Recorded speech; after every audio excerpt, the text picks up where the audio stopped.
Hey guys, it's Bailey from Making Up the Midwest, and this is going to be a Frankenfrau inspired tutorial. To see how to recreate this look for yourself on Halloween, please continue watching. I'm using grease paints in this look, so I'm first starting off by moisturizing my face so it's a nice clean, even canvas for that grease paint to cling to. I'm using Makeup Forever's Flash palette for my grease paints in this tutorial, but you can absolutely use any face paint that you find in a Halloween store or a drugstore. They're everywhere this year, especially this green color that I'm using. Here I'm mixing a white and a green, but you can use any shade of green you like.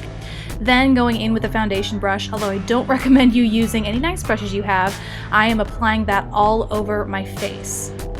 Now this next part I have filmed twice and lost the footage both times, so I'm just going to talk you through it as I'm applying my green face paint. So next I use rigid Collodian, which you can buy at any costume shop, to create kind of indented scars on my face, just to add a little bit more of a realistic effect. Then after that I go in with a black eyeliner to outline those scars, and then I also use that same black eyeliner to draw in my eyebrows.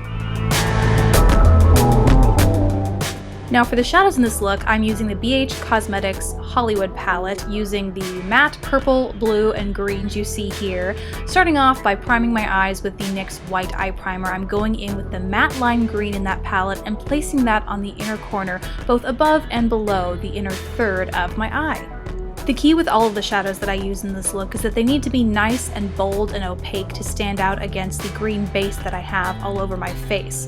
Next I'm going in with the matte blue in that same BH Cosmetics Hollywood palette, and I'm applying that all over the center of my eye, blending it in with the green and stopping right at about the outer third mark, where I'm then going to go in with a matte purple and do exactly the same thing, using it to create the outer V shape of my eye.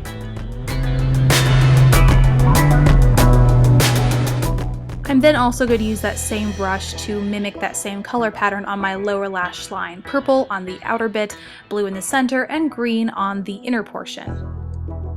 Then using a fluffier blending brush, I'm going in and making sure there are no harsh lines, edges, or borders in this eyeshadow look.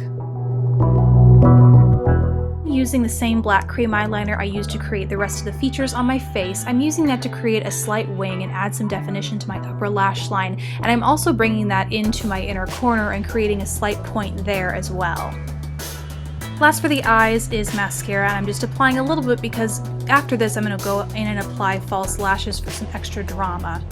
On the lips, I'm wearing a deep burgundy lipstick. This one's from the brand Cherimoya, and I start by applying that using the stick itself to the center of my lips to get maximum pigmentation. Then I'll go in with a lip brush and use that to clean up the edges.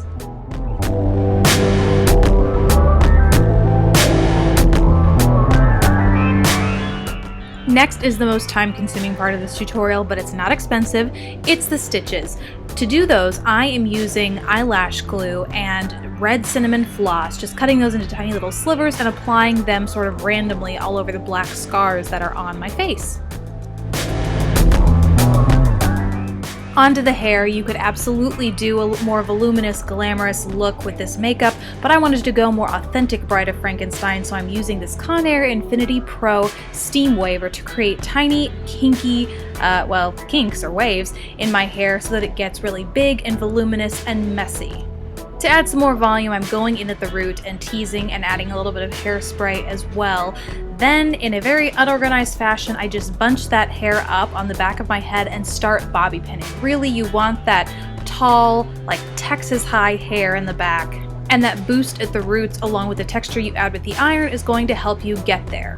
Now I'm taking the hair a few shades darker. I'm just using this colored hairspray that I got at Walgreens. I can't remember the brand, but really, colored hairsprays are available widely this time of year, and they're very affordable. I think this was maybe $5. You might also notice my eyes look a little different. These are contacts from Camo Eyes. They are the Lunar Eclipse Contacts. Very comfy and have been making my Halloween costumes this year. Now for those signature white hair streaks, this again is the NYX white eyeshadow base that I actually use as an eye primer in this look. And I'm just using a brush to create those streaks on either side of my face, just right along the temples. And that's everything you need to create this Frankenfrau inspired tutorial. I hope you guys enjoyed watching this as much as I enjoyed creating it. Thank you guys so much for watching. Please don't forget to subscribe if you haven't already, and I'll see you in my next video. Bye!